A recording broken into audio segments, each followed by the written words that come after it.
تمہارے دل کی چبھن بھی ضرور کم ہوگی، تمہارے دل کی چبھن بھی ضرور کم ہوگی، کسی کے پاؤں کا کانٹا نکال کر دیکھو۔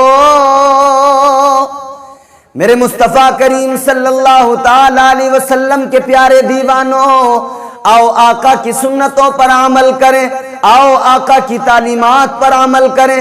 تاجدار مدینہ امام الانبیاء سید کونین صلی اللہ تعالی علیہ وسلم نے امت کو رحم دلی سکھائی ہے۔ میرے آقا کی تعلیم یہ ہے کہ رحم دل بن جائیے، لوگوں کے ساتھ میں رحم دلی کا مظاہرہ کیجئے۔ اللہ اکبر کبیرہ، غریبوں کی مدد کیجئے، غریبوں کے ساتھ میں ہمدردی کا مظاہرہ کیجئے۔ آج ہمارے سینوں میں دل ہے مگر ایسا لگتا ہے کہ دل پتھر کا ٹکڑا بن چکا ہے۔ اے لوگوں، میں آپ کو ایک واقعہ سناتا ہوں۔ ایک سید زادے، ایک آل رسول اپنی بیوی اپنی بچی کے ساتھ میں رہتے ہیں، اپنے بچوں کے ساتھ میں زندگی گزارتے ہیں، لیکن کیا ہوا؟ موت تو سب کو آئے گی۔ ایک دن ان سید زادے کا انتقال ہو گیا، انتقال ہو گیا، وہ آل رسول دنیا سے رخصت ہو گئے۔ اب ان کی بیوی، ان کے بچے، ان کے کچھ دشمن ہو گئے، لہٰذا انہوں نے اس شہر کو چھوڑ دیا، دوسرے شہر میں دوسری جگہ پر جا کر ایک مسجد میں انہوں نے اپنے بچوں کو ٹھہرایا۔ غربت تھی، کھانے کو تو کچھ تھا نہیں۔ سید زادی نے بچوں کو مسجد میں ٹھہرایا، کہنے لگی بچوں تم ذرا یہیں پر ٹھہرنا، میرا انتظار کرنا، میں کھانے کا کچھ انتظام کر لوں، میں کھانے پینے کی کچھ چیزوں کا انتظام کر کے آتی ہوں۔ اللہ اکبر کبیرہ، وہ عورت، وہ سید زادی چلی ہیں اپنے بچوں کو چھوڑ کر اور چلی گئی ایک امیر آدمی کے پاس میں، جو اس وقت کا بہت مالدار آدمی تھا۔ جب اس کے پاس میں پہنچی، جا کر اس کو بتایا کہ سنو، میں آل رسول میں سید زادی ہوں، میری کچھ مدد کرو، میرے بچے ہیں، میرے پاس میں کھانے پینے کو کچھ نہیں ہے، بچوں کو کھلانے کو کچھ نہیں ہے، تم ذرا ہماری مدد کر دو۔ اللہ اکبر کبیرہ، اس انسان نے جیسے سنا، اس مالدار نے جیسے سنا، وہ مالدار کہنے لگا تم اگر سید زادی ہو تو گواہ پیش کرو، تم اگر سید زادی ہو تو اپنے سید زادی ہونے پر گواہ لاؤ۔ جیسے اتنا سنا تو دل کو بڑی تکلیف ہوئی۔ آج بھی ہمارے ہاں لوگ یہی کرتے ہیں، جب امیروں کے پاس غریب آتے ہیں کہتے ہیں ہمارے پاس میں پریشانیاں ہیں، ہمیں دقتیں ہیں، مفلسی ہے، لوگ ان سے طرح طرح کی باتیں کرتے ہیں۔ لوگ کہتے ہیں اگر واقعی یہ سچ ہے تو ثابت کر کے بتاؤ کہ تم کو پریشانی ہے۔ سید زادی سے اس رئیس نے کہا گواہ پیش کرو، گواہ لاؤ تاکہ پتہ لگے تم سید زادی ہو۔ اللہ اکبر کہنے لگی گواہ تو میرے پاس میں کوئی نہیں، واپس آ گئی، نا امید مایوس لوٹ کر آ گئی۔ سید زادی واپس آئیں۔ اللہ اکبر کبیرہ، شہر کے اندر کسی عہدے پر ایک مجوسی تھا، مجوسی کے پاس میں آپ پہنچی، مجوسی سے جا کر اپنا سارا حال بتایا، جا کر کہنے لگی میں سید زادی ہوں، میں فلاں رئیس آدمی کے پاس گئی، اس شہر کے امیر آدمی کے پاس گئی، اس مسلمان امیر آدمی نے مجھ سے کہہ دیا کہ گواہ لے کر آؤ۔ اللہ اکبر کبیرہ، اس مجوسی نے جیسے ہی سنا، یہ مسلمان تو نہیں تھا، مجوسی تھا، مگر اس نے سنا تو اس نے اپنے گھر میں خبر بھجوائی، اپنی بیوی سے کہا تیار ہو کر جاؤ اور ان کے بچوں کو لے کر اپنے گھر میں آ جاؤ اور ان کا قیام اپنے گھر میں کرو، ان کا انتظام اپنے گھر میں کرو۔ اللہ اکبر کبیرہ، اس مجوسی نے سید زادی کو، ان کے بچوں کو اپنے گھر میں ایک خاص کمرہ دیا، اس کمرے میں قیام ان کا ہوا، کھانے پینے کا انتظام کیا۔ اللہ اکبر کبیرہ، ادھر تو اس مالدار مسلمان نے منع کر دیا تھا، گواہ مانگ رہا تھا، لیکن یہ مالدار مسلمان جب سویا تو اس نے خواب دیکھا۔ کیا خواب دیکھا؟ میدان محشر میں کھڑا ہے، قیامت قائم ہو گئی ہے، میدان حشر میں کھڑا ہے، میرے مصطفیٰ کریم صلی اللہ تعالی علیہ وسلم کے